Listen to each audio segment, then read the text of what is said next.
کہ تم کیا ان کے گھروں کے صحنوں تک نہیں پہنچے؟ تم نے جا کے دیکھا؟ تم کو معلوم ہے کہ یہاں کون سی قوم بستی تھی؟ تم کو یہ بھی معلوم ہے کہ اس قوم کے حالات کیا تھے؟ قوم شعیب کیسی تھی؟ قوم لوط کیسی تھی؟ قوم جو ہے عاد کیسی تھی؟ قوم سمود کیسی تھی؟ ان کے گھر کے آج بھی ان کے کھنڈرات موجود ہیں، تم جا کر دیکھ سکتے ہو کہ تمہارے پاس تو ایسے محلات ہیں بھی نہیں جیسے ان کے پاس تھے، اور جو بلڈنگیں جو ہیں وہ ان کی خوشحالی کو بتلانے کے لیے کافی ہیں۔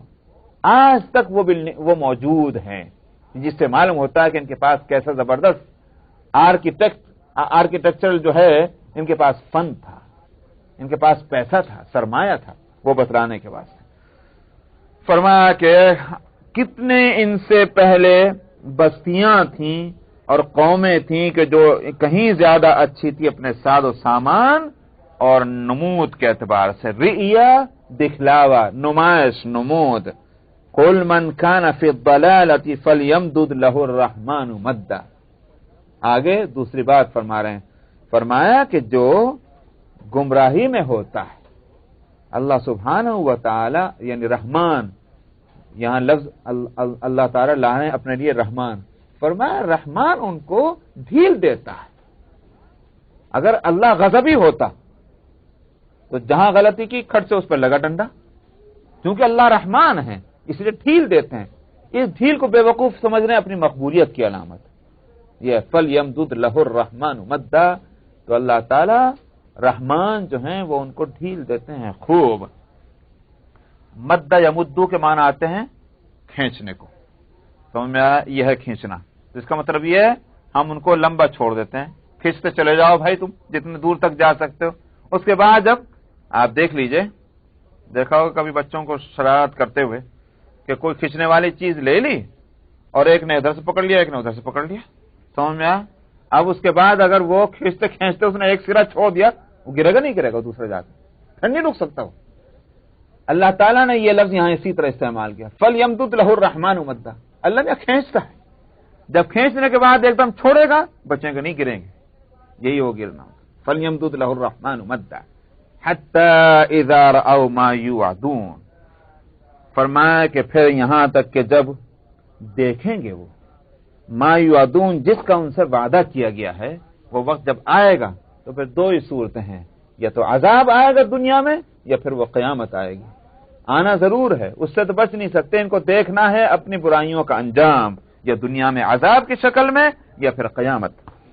فَسَيَعْلَمُونَ مَنْ هُوَ شَرٌّ مَكَانًا وَأَضْعَفُ جُنْدًا، سو ان قریب ان کو پتہ چل جائے گا کون ہے بری اپنی پوزیشن میں برا اور کون ہے اپنے لاؤ لشکر کے اعتبار سے کمزور۔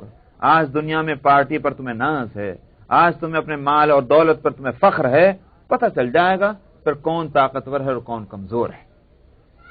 وَيَزِيدُ اللَّهُ الَّذِينَ اهْتَدَوْا هُدًى، اچھا صاحب ان کے مقابلے میں فرمایا کہ اللہ تعالی ان لوگوں کو جنہوں نے ہدایت حاصل کر لی ہے، ان کی ہدایت میں اللہ تعالی اور اضافہ فرماتے ہیں۔ کیا مطلب اضافے کا؟ مطلب یہ ہے کہ آج جو نیکیاں کر رہے ہیں کل کو اس سے بڑھ کر اور نیکیاں کریں گے، تو نیکیاں کرتے جائیں گے، ان کے درجے بڑھتے چلے جائیں گے اللہ تعالیٰ کے یہاں۔ اور والباقیات الصالحات خیر عند ربک ثوابا وخیر مردا، جو نیکیاں باقی رہنے والی ہیں وہ زیادہ بہتر ہیں آپ کے رب کے نزدیک اپنے اجر کے اعتبار سے، اور بہتر ہیں اپنے انجام کے اعتبار سے۔ تم کو یہ خیال ہے کہ دنیا میں یہ سارا ساز و سامان بہتر ہے؟ اللہ تعالی فرماتے ہیں کہ اللہ کے یہاں جو ہے اعمال خیر، وہ بھی وہ اعمال خیر کہ جن کے فائدے رہتی دنیا تک رہتے ہیں۔ اعمال بھی تو دو قسم کے ہیں، ایک عمل تو وہ ہے کہ ٹھیک ہے میں نے نیکی کر لی مجھے فائدہ ہے، ایک عمل وہ ہے کہ اس نیکی کا دنیا میں مجھے فائدہ ہو کہ نہ ہو مگر سب لوگوں کو فائدہ ہے۔ سمجھ میں آئے؟ یہ نیکیاں باقی رہنے والی ہیں۔ فرمایا کہ ان کا، یہ اللہ سبحانہ و تعالیٰ کے ان نیکیوں کا درجہ بہت اونچا ہے، تو یہ اللہ کے نیک بندے چاہے خود نقصان اٹھا رہے ہوں مگر دوسروں کے فائدے کے لیے جتنے کام کر رہے ہیں یہ رائے گاہ نہیں جانے والے ہیں، ان کا بہترین انجام اور بہترین جزا اللہ کے یہاں سے ان کو ملنے والی ہے۔ أَفَرَأَيْتَ الَّذِي كَفَرَ بِآيَاتِنَا وَقَالَ لَأُوتَيَنَّ مَالًا وَوَلَدًا، آپ نے دیکھا جنہوں نے ہماری آیتوں کو جھٹلایا ہے، انکار کیا ہے، اور وہ یوں کہتا ہے کہ لَأُوتَيَنَّ مَالًا وَوَلَدًا، مجھے ضرور ملے گا مال بھی اور اولاد بھی.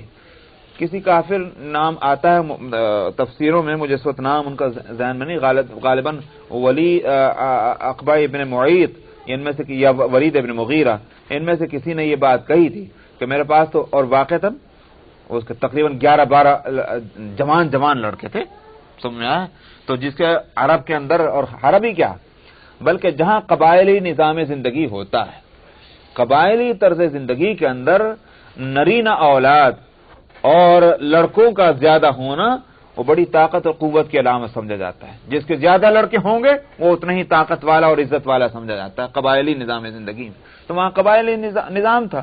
تو یہ ولید ابن مغیرہ جو ہیں، چونکہ ان کے کئی بیٹے تھے، تو یہ پورے وہ مکے کے اندر بڑے روب دبدبے والا سمجھا جاتا تھا کہ بھائی اس کے تو اتنے بیٹے ہیں جو سب کے سب طاقتور اور سب کارگزار قسم کے ہیں. تو وہ کہتا تھا کہ میرے پاس تو مال بھی ہے اور اولاد بھی ہے، مجھے مل کر رہے گا. فرمایا اطلع الغیبہ، کیا اس کو غیب کا پتہ چل گیا کہ اس کے پاس مال بھی رہیں گے اور اولاد بھی رہے گا؟ فرمایا کہ ام اتخذ عند الرحمن عہدا، یا اس نے اللہ جو رحمان ہے ان سے کوئی ایگریمنٹ کیا ہوا ہے کہ صاحب تجھے مال بھی ملے گا، اولاد بھی ملے گی، نہ اس پہ آفت آئے گی نہ اس پہ آفت آئے گی. کس برتے پر یہ بات کہہ رہا ہے؟ کلا، ہرگز نہیں. سنکتب ما یقول، ہم تو لکھے لیتے ہیں جو کچھ یہ کفر بک رہا ہے. وَنَمُدُّ لَهُ مِنَ الْعَذَابِ مَدًّا، اور عذاب کے تعلق سے ہم ان کو ڈھیل دیتے رہیں گے، جو بھی کچھ ڈھیل دینا ہمارے حکمت میں ہے. وَنَرِثُهُ مَا يَقُولُ وَيَأْتِينَا فَرْدًا، اور یہ سارا مال و دولت جس کے بارے میں یہ آج کچھ فرما رہے ہیں، آخر کو ہم ہی اس کے مالک ہوں گے. وَيَأْتِينَا فَرْدًا، یہ تنہ تنہ اکیلے کھچڑے چلے آئیں گے ہمارے پاس. اللہ قیامت میں کیا ہوگا؟ یہ مال اور اولاد تھوڑی ساتھ میں جائے گا. حدیث میں آتا ہے کہ جب کسی کا انتقال ہوتا ہے 3 چیزیں اس کے ساتھ چلتی ہیں. قبرستان، وہ مرگھٹ ہو گیا، قبرستان ہو، کچھ بھی کہیے آپ، چاہے وہ ہندوؤں کا مرگھٹ ہو اور چاہے وہ ان کے یہاں سیمیٹری ہو اور ہمارے یہاں وہ قبرستان جو بھی آپ کہیں. تو ہر مردے کے ساتھ 3 چیزیں جاتی ہیں. فرمایا 2 چیزیں جو ہیں وہ تو واپس چلی جاتی ہیں اور 1 چیز پھر بھی ساتھ جاتی ہے اس کے. کیا ہیں وہ 3 چیزیں جو ساتھ چلتی ہیں مردے کے؟ فرمایا ایک تو اس کے خاندان والے، اور دوسرا اس کا مالدار ہونا. یہ 2 چیزیں ہوئیں، اور تیسرا اس کے اعمال. 3 چیزیں ساتھ چلتی ہیں مردے کے قبرستان جاتے وقت میں. تو 2 چیزیں تو واپس آ جاتی ہیں.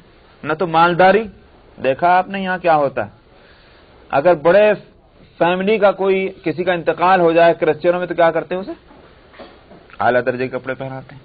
سمجھ میں آیا؟ کوٹ اور پینٹ اور کیا کیا چیزیں بناتے ہیں اس کے واسطے. ہمارے یہاں مسلمانوں میں یہ تو نہیں ہے، مگر کیا ہے کہ اگر اچھا کوئی کھاتے پیتے گھرانے کا کہنے لگا اعلیٰ درجے کے لٹھے کا جو ہے بہت وہ کیا نام ٹیریکاٹ کا، اس کو جو ہے وہ کفن دیں گے. غریب ہے بیچارہ، وہ کھدر اور گاڑے کا لا کے پہنا دے گا. معلوم ہے مالداری کا اثر تو ہے. تو ایک تو مالداری، اور دوسرے وہ رشتہ دار اور دوست احباب کے ساتھ جا رہے ہیں. کیوں جا رہے ہیں؟ تعلق تھا. تیسری چیز اعمال، اچھے ہوں یا برے ہوں، یہ ساتھ چل رہے ہیں انسان کے. فرمایا 2 چیزیں تو واپس آ جاتی ہیں. وہ دوست رشتہ دار بھی واپس چلے آتے ہیں ڈال کر، اور اس کی مالداری بھی آ جاتی ہے. وہ پھر اس کے آگے کچھ نہیں کام دیتی، وہ تو زمین کے اندر چلا گیا. فرمایا ایک چیز ساتھ چلی جاتی ہے، وہ اعمال. نیک اعمال ہیں تب ساتھ جاتے ہیں، برے اعمال ہیں تب ساتھ جاتے ہیں.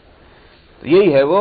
فرمایا کہ ہم وارث بن جاتے ہیں اس کے جو کچھ بھی ہے، اس کا مال، اس کا خاندان، ہم اس کے مالک ہو گئے. اور وَيَأْتِينَا فَرْدًا، تنہ تنہ اکیلا ہمارے پاس کھینچا چلا آتا ہے. یہی ہے وہ. وَاتَّخَذُوا مِن دُونِ اللَّهِ آلِهَةً لِيَكُونُوا لَهُمْ عِزًّا. فرمایا انہوں نے اللہ کو چھوڑ کر دوسروں کو معبود بنا رکھا ہے تاکہ یہ ان کے واسطے ڈھال بن جائیں، عزت اور بچاؤ کا سامان بن جائیں یہ دوسرے معبود. یہ تو سمجھتے ہیں اللہ میں کہ ہماری سفارش کریں گے یہ سب. قرآن حکیم نے بھی اس کو نقل کیا. شفعاء کا لفظ آتا ہے کہ یہ دوسرے معبود اللہ کے سوا جن کی بھی پرستش اور پوجا کرتے ہیں اور جن کے بھی یہ منتیں مانتے ہیں، ان کے تعلق سے ان کا خیال یہ ہے کہ یہ سفارشی ہیں اللہ کے ہاں. اسی لیے قرآن حکیم میں جگہ جگہ آ گیا من ذا الذی یشفع عندہ الا باذنہ، کس کی مجال ہے کہ وہاں چوں بھی کرے گا اللہ کے سامنے بغیر اللہ کی اجازت کے، تو کوئی سفارش ہی نہیں کر سکتا۔ سفارشوں کی یہ نوعیت نہیں ہوگی اللہ کے یہاں جو دنیا میں ہے کہ صاحب جن سے سفارش کرنے گئے انہوں نے چاہا نہیں چاہا مگر سفارشی نے جا کر دھونس دھمکے سے اپنی بات منوا لی، نہیں صاحب دیکھیے صاحب ہمارا آپ سے تعلق ہے، یہ بات تو آپ کو کرنی پڑے گی، منوا کے لیا۔ اللہ میں کیا سفارش کی یہ نوعیت نہیں ہوگی۔ سفارشی جو ہیں وہ بھی یہ ہوگا کہ دیکھیں گے مرضی آقا کیا ہے، اللہ سبحانہ و تعالیٰ تو دلوں کے حال سے واقف ہوں گے، سمجھیں گے کہ سفارش کرنا چاہتا ہے، اللہ اجازت دیں گے، ٹھیک ہے اجازت ہے سفارش کرنے کی، تب وہ سفارش کے لیے لفظ بولیں گے، اور آگے وہ سورہ طٰہٰ کے اندر آئے گا لفظ کہ وہ بھی کب، جبکہ سفارش بھی قاعدے اور ضابطے کی ہو۔ وہاں میں انشاءاللہ بتاؤں گا سفارش کے تعلق سورہ طٰہٰ میں وہ لفظ آئے گا کہ سفارش کے لیے کیا صورت ہوگی اللہ سبحانہ و تعالیٰ کی یہاں۔ یہ نہیں کہ ہر شخص اٹھا اور اٹھنے کے بعد سفارش کر دے اور منوا لے اللہ سبحانہ و تعالیٰ سے اپنی بات کو، ایسا نہیں ہوگا۔ تو اس لیے فرمایا کہ وَاتَّخَذُوا مِن دُونِ اللَّهِ، انہوں نے اللہ کو چھوڑ کر معبود بنایا تاکہ یہ ان کے واسطے ڈھال بن جائیں اور سامان نجات بن جائیں، یہ عزت کا سامان بن جائیں۔ کَلَّا سَيَكْفُرُونَ بِعِبَادَتِهِمْ وَيَكُونُونَ عَلَيْهِمْ ضِدًّا، فرمایا ہرگز نہیں، یہ سفارش تو کیا کریں گے، یہ ان کے واسطے بچاؤ کا سامان تو کہاں سے بنیں گے، الٹا یہ تو ان کی عبادتوں سے انکار کریں گے وہاں پہنچ کے۔ اللہ میاں ہم نہیں جانتے کس نے ہماری عبادت کی تھی، کس نے ہماری منتیں ماننی تھی، ہم کو پتہ ہی نہیں، اور اگر کیا تھا ہم اس سے بالکل بے تعلق ہیں، ہم نے کبھی نہیں اس بات کو چاہا کہ ہماری عبادت کی جائے۔ وہاں کون کھڑا ہوگا یہ بات کہنے کے بعد سے، ہاں اللہ میاں میں نے کہا تھا میری عبادت کرنا، ہوگی کسی کا مجال یہ کہنے کی؟ وہاں تو سب کے جو ہے منہ سے لفظ نہ نکلتے ہوں گے اللہ کے جاہ و جلال کے سامنے، کون یہ کھڑا ہو کر کہے گا کہ ہاں اللہ میاں تمہارے مقابلے میں نے کہا تھا کہ میری عبادت کرنا۔ فرمایا کہ یہ تو وہاں اپنی عبادتوں سے انکار کر دیں گے، سَيَكْفُرُونَ بِعِبَادَتِهِمْ وَيَكُونُونَ عَلَيْهِمْ ضِدًّا، اور تو اور یہ ساتھ تو کیا دیں گے، مقابلے پر کھڑے ہو جائیں گے۔ بدبختو تم نے میری عبادت کی تھی، تم نے یہ گستاخی کی تھی کہ اللہ کو چھوڑ کر میری عبادت کریں، دور ہو جاؤ، میرا کوئی تعلق تم سے نہیں۔ وَيَكُونُونَ عَلَيْهِمْ ضِدًّا، یہ تو اور مد مقابل آ جائیں گے۔ أَلَمْ تَرَ أَنَّا أَرْسَلْنَا الشَّيَاطِينَ عَلَى الْكَافِرِينَ تَؤُزُّهُمْ أَزًّا، پھر اس کی حقیقت بتلا رہے ہیں۔ فرمایا آپ نے نہیں دیکھا، مطلب یہ کہ آپ کو نہیں پتا ہے، ہم ہی نے شیاطین کو بھیجا ہے کافروں کے پار، کیوں؟ تاکہ وہ ان کو ان برائیوں پر آمادہ کریں۔ تو شیطان آ کر کے بہکاتا ہے اور آمادہ کرتا ہے، یہ کرو یہ کرو یہ کرو، تو دراصل یہ شیطان کے بہکائے سے یہ کام کر رہے ہیں۔ فَلَا تَعْجَلْ عَلَيْهِمْ، تو اے پیغمبر آپ ان کے تعلق سے جلدی نہ کریں، یعنی جلدی کہیں کہ صاحب جلدی فیصلہ ہو جائے جو بھی ہونا ہے۔ حالانکہ نبی کریم صلی اللہ علیہ وسلم نے کوئی جلدی نہیں کی، مگر ایک انداز خطاب ہے، تاکہ سنانا تو انہی کو ہے لیکن خطاب ہے نبی کو۔ فرمایا جلدی مت کرو، پتہ چل جائے گا ان قریب۔ فَلَا تَعْجَلْ عَلَيْهِمْ، پیغمبر آپ ان کے تعلق سے جلدی نہ کریں، إِنَّمَا نَعُدُّ لَهُمْ عَدًّا، ہم نے ان کے واسطے شمار کر کے رکھا ہوا ہے۔ کیا مطلب؟ ہم گن رہے ہیں ان کے دن۔ ایک لفظ ہوگا، آپ کہتے ہیں نا بھائی کسی کو اگر آپ کہیں کسی نالائق کے تعلق سے، اور میں تم بھی فکر نہ کرو، ہم دیکھ رہے ہیں ان کا وقت گن رہے ہیں، پتہ چل جائے گا ان کو، وہی ہے إِنَّمَا نَعُدُّ لَهُمْ عَدًّا، ہم ان کے گن کے رکھے ہوئے ہیں ان کے دن، جو دن وہ پورے ہوں گے یہ پکڑ میں آ جائیں گے۔ يَوْمَ نَحْشُرُ الْمُتَّقِينَ إِلَى الرَّحْمَنِ وَفْدًا، کس دن ہوگا وہ ان کا معاملہ؟ فرمایا اس دن کہ جس دن متقین جمع ہوں گے رحمان کی طرف، کس طرح آئیں گے جمع ہو کر؟ مہمان بن کے، وفدا۔ متقین تو آئیں گے جیسے مہمان آیا کرتے ہیں، میزبان کیسے مہمان کو مہمانداری کرتا ہے، سمجھ میں آیا؟ بیٹھ جائیے حضرت، بیٹھ گئے، شکریہ آپ کا، صاحب یہ کھا لیجیے، کھا لیا، بہت شکریہ آپ کا، صاحب یہ پی لیجیے، پی لیا، بہت شکریہ آپ کا، خاطر بھی کیے جا رہا ہے اور شکریہ بھی ادا کر رہا ہے۔ معلوم ہوا کہ مہمان نے میزبان کی میزبانی کو قبول کر لیا، تو میزبانی الٹا احسان مند ہوتا ہے کہ حضرت آپ کا احسان ہے کہ آپ نے ہماری میزبانی کو قبول فرما لیا، یہ اعزاز۔ فرمایا کہ متقین کو جمع کیا جائے گا رحمان کے پاس، کس طرح؟ مہمان بنا کر ان کو لایا جائے گا۔ اور وَنَسُوقُ الْمُجْرِمِينَ إِلَى جَهَنَّمَ وِرْدًا، اور دھکیل کے لے جائیں گے مجرموں کو جہنم کی طرف، کس طرح؟ اس میں ڈھکیل دو، اس میں ڈال دیا جائے گا، لے جا کر کے تو ساق یسوق کس طرح کب کہتے ہیں؟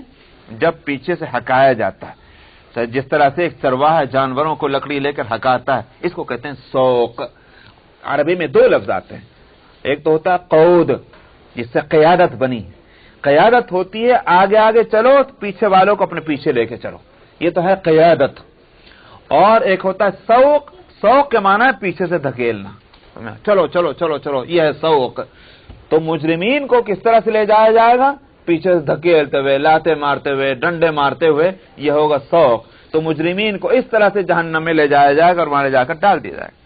لا یملکون الشفاعۃ الا من اتخذ عند الرحمن عہدا، فرمایا کہ یہ شفاعت کے مالک نہ ہوں گے مگر وہی شخص کہ جس نے رحمان کے پاس عہدن، جس نے کوئی معاہدہ کیا ہوا ہے، رحمان سے کوئی وعدہ لے رکھا ہے، تو اسی کی سفارش ہوگی۔ اور رحمان کا وعدہ کسی کے تعلق سے یہ نہیں کہ ہم تمہاری سفارش قبول کر لیں گے۔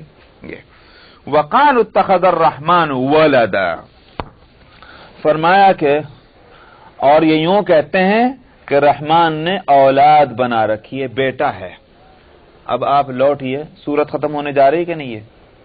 اب لوٹئے سورت کے شروع میں۔ سورت کے شروع میں کیا مضمون آیا؟ مضمون آیا تھا حضرت زکریا علیہ السلام کا، جن کے بیٹا ہوا کون؟ یحییٰ علیہ السلام، جان باپٹسٹ۔ دوسرے رکوع سے ذکر آیا حضرت مریم علیہ السلام کا، جن کا بیٹے ہوئے حضرت عیسیٰ علیہ السلام، جن کو انہوں نے کیا کہا؟ سن آف گاڈ، یہی ہوا نا۔ تو یاد ہوگا کہ میں نے کہا تھا کہ یہ سورت نازل ہوئی ہجرت حبشہ سے پہلے، فوراً ہجرت حبشہ ہوئی، جا کر بادشاہ کے دربار میں سنا دیا کہ جب اس نے سوال کیا تھا کہ حضرت عیسیٰ کے تعلق سے تم لوگ کیا کہتے ہو، یہ سورہ پڑھ کے سنا دی حضرت جعفر طیار رضی اللہ عنہ نے۔ تو یاد ہوگا نقطہ میں نے کہا تھا کہ اس میں نہ صرف یہ کہ حضرت عیسیٰ علیہ السلام کی صحیح پوزیشن کو بتلایا گیا، مگر سورت کی ابتدا جو کی گئی ہے حضرت زکریا علیہ السلام کے واقعے سے، اس میں بھی ایک خاص نقطہ تھا۔ یاد ہوگا میں نے بتایا تھا اس وقت، میں نے کہا تھا کہ ان عیسائیوں کی ایک غلطی کو واضح کیا گیا۔ وہ کس طرح کہ دیکھو، نا امیدی کی حالت میں، جبکہ عام طور پر اولاد نہیں ہوتی، اس حالت میں حضرت زکریا علیہ السلام کو اللہ نے بیٹا دیا۔ تم بھی کہتے ہو، تمہاری کتابوں میں لکھا ہوا ہے کہ یحییٰ کی پیدائش معجزے کے طور پر ہوئی ہے، یہ ان کی کتابوں میں لکھا ہوا ہے، معجزے کے طور پر ہوئی۔ کیا مطلب معجزے کے طور پر؟ عام طور پر تو اس طرح بیٹا نہیں پیدا ہوا کرتا، اولاد نہیں ہوا کرتی، جس طرح سے حضرت یحییٰ علیہ السلام پیدا ہوئے۔ کس طرح پیدا ہوئے؟ ماں بوڑھی باپ بوڑھا، دونوں ہل گئے، اور اس حالت میں بچہ پیدا ہوا۔ تو اس کے لیے ان کے ہاں کہا گیا کہ معجزاتی طور پر یحییٰ علیہ السلام کی پیدائش ہوئی۔ سمجھ میں آئی نہیں بات؟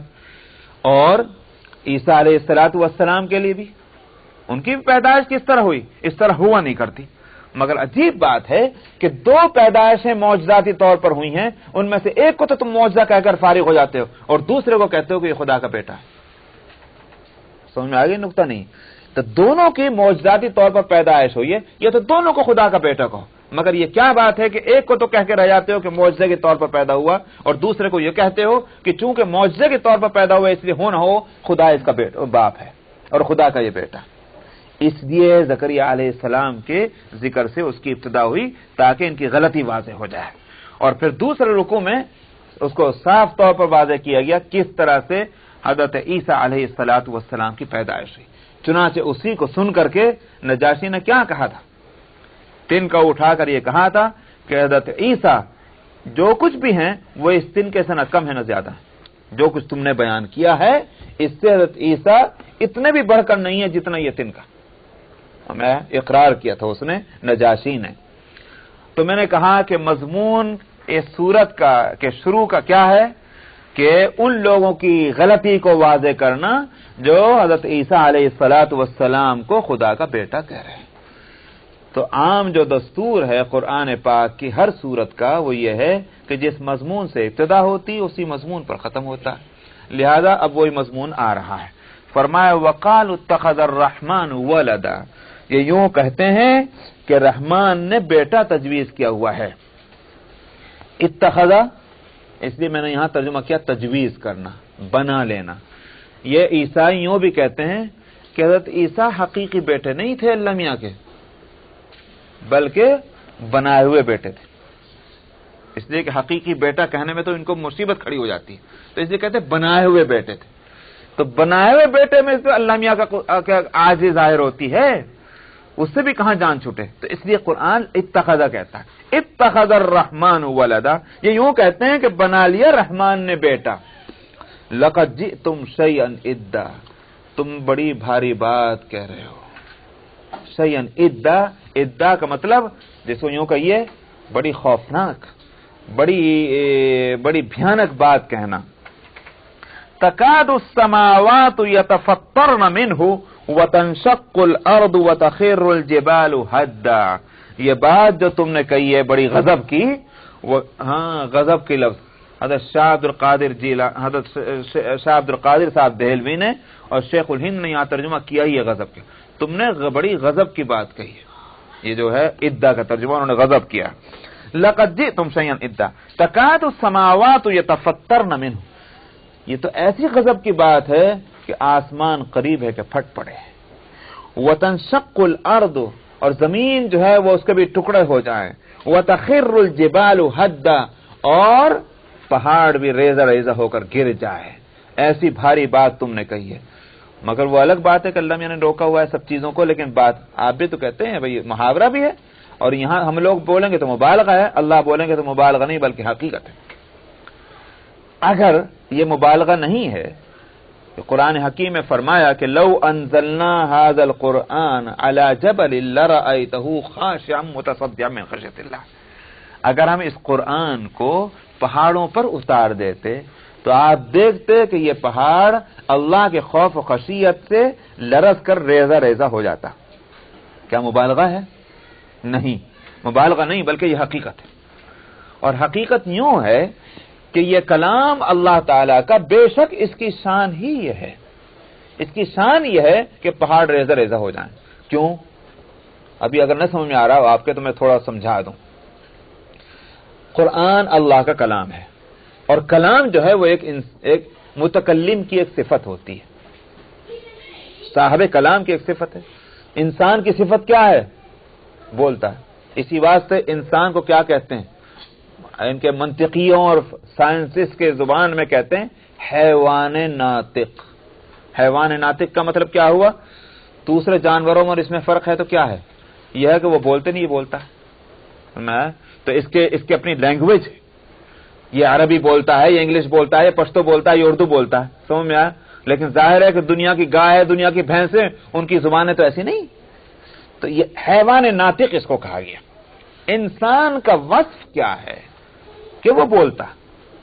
تو متکلم کی صفت ہوتی ہے کلام، بولنا. یہ بات سمجھ میں آ گئی؟ اللہ سبحانہ و تعالی کی صفت ہے اس کا کلام. یہ ہمارے متکلم ہونے کی طرح اللہ متکلم نہیں ہے. ہم کبھی تو خاموش، کبھی بولنے والے. اللہ کی جو صفتیں ہیں وہ سب کے سب ہمیشہ کی ہیں. اب ان صفتوں کو ہم نہ سمجھ سکیں وہ ہماری اپنی سمجھ کا قصور ہے، ورنہ اللہ کی صفت ہے متکلم ہونا. سمجھ میں آ گئی نہیں بات؟ تو اللہ جب اپنی کسی صفت کی تجلی فرمائے، اگر دنیا میں کون چیز ہے جو اس کو برداشت کرے؟ دیکھا موسیٰ علیہ الصلوۃ والسلام نے جب دعا مانگی تھی ربی ارینی انظر الیک، خداوندہ میں آپ کو دیکھنا چاہتا ہوں، مجھے دکھلا دیجئے. فرمایا کہ لن ترانی، تم نہیں دیکھ سکتے. ولکن انظر الی الجبل فإن استقر مکانہ فسوف ترانی. ٹھیک ہے، تم اس پہاڑ کو دیکھو، اگر یہ اپنی جگہ ٹھہر رہ گیا پہاڑ تو بے شک تم بھی مجھے دیکھ سکتے ہو. آگے لفظ آیا فلما تجلی ربہ للجبل، اللہ نے جب تجلی فرمائی. تجلی کیا تھی؟ ایک اپنی صفت کی کیفیت کا اس پر اظہار تھا. سمجھ میں آیا؟ اپنی صفت کو اس پر ظاہر فرمایا اللہ تعالیٰ نے، جو بھی اس صفت تھی. فلما تجلی ربہ للجبل، جب رب نے تجلی فرمائی اس پہاڑ پر، جعلہ دکن، پہاڑ تو ہو گیا ریزہ ریزہ. وخر موسیٰ صعقا، اور موسیٰ جو ہے بے ہوش ہو کے گر پڑے. اللہ کی تجلی جو ہے اس کی برداشت نہیں ہو سکتی. یہی ہے قرآن.